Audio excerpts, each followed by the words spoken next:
Students, we have started with the last kind of business organization, that is joint stock company.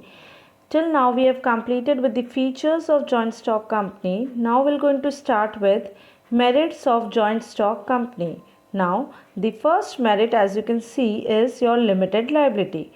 This is one of the major merit of joint stock company, in which the liability of all the shareholders is limited to the amount which they have invested into the shares. That means their personal assets are not liable to pay off the debts of the company.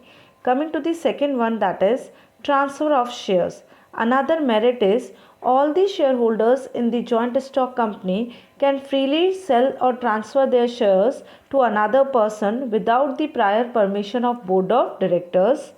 Third merit, perpetual succession. Now, perpetual succession means the members may come or go, but it does not affect the existence of the company. So, this becomes also the merit of joint stock company. Why? Because the existence of company is not affected by the entry or exit of the shareholders.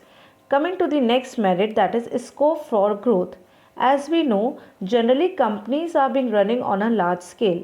At that time there is always a provision, or we can say scope, for large amount of funds. Whenever we are in requirement of the funds, we can easily issue the shares to the shareholders and we can accumulate funds. That is why there is always a growth of expansion and scope of expansion and growth in that of joint stock company. Last one, professional management. Now these companies are working on a large scale, so their turnover and profit is also on a large scale. At that time they are in a position to just provide good packages and salaries to the professionals. In that case they generally hire the expertise and professionals to manage their things. That is why professional management is being enjoyed by the companies. Okay, sometimes you've also listened that in companies several MBAs are working, chartered accountants are working, company secretaries are working. Now companies are in a position to provide them with the good packages because they are having a huge profits. That is why companies are being professionally managed by all these professional persons. So we have completed with that of merits. Now we're going to come for the demerits. First one, formation. Now, as per the Companies Act 2013, several legal formalities have to be complied with in order to bring company into the existence. We have to file out several documents to registrar of companies, getting the approval upon that. So there are several legal formalities which we have to just fulfill with in order to bring our company into the existence. Second demerit is lack of secrecy.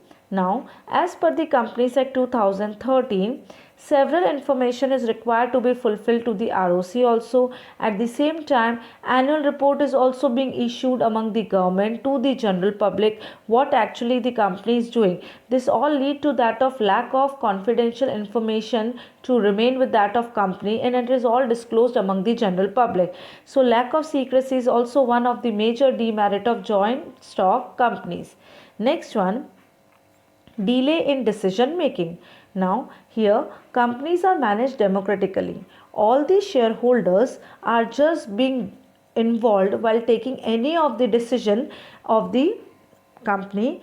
All the major decisions are required to be taken by just calling up of the meetings, by taking the opinions, by requiring the approval of the proposals by the shareholders. All these requires a time, and that is why there is a delay in decision making in case of joint stock company.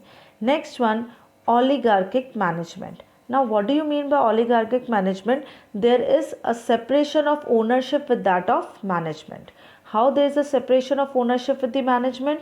In company, the real owners are the shareholders, while the company is being managed by the board of directors. So sometimes board of directors have a power to take the decisions in their personal interest, just ignoring the overall objective of the company. So oligarchic management is also one of the biggest limitation of the company.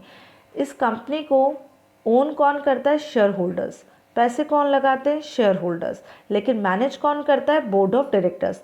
तो कभी कभी board of directors ऐसे decision ले लेते हैं जो उनके personally उन्हें बेनिफिट कर जाते हैं लेकिन ओवरऑल कंपनी के लिए अच्छे नहीं होते हैं, and this is known as your oligarchic management.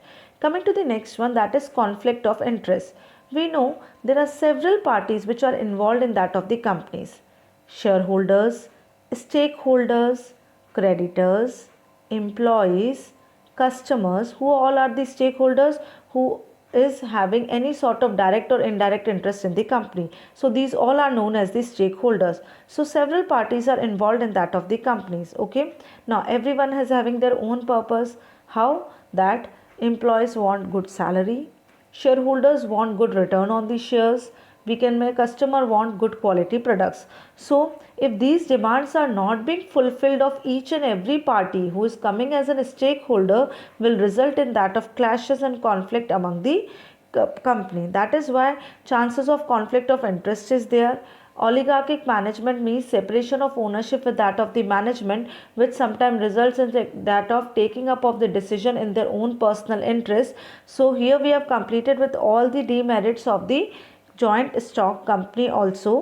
Thank you.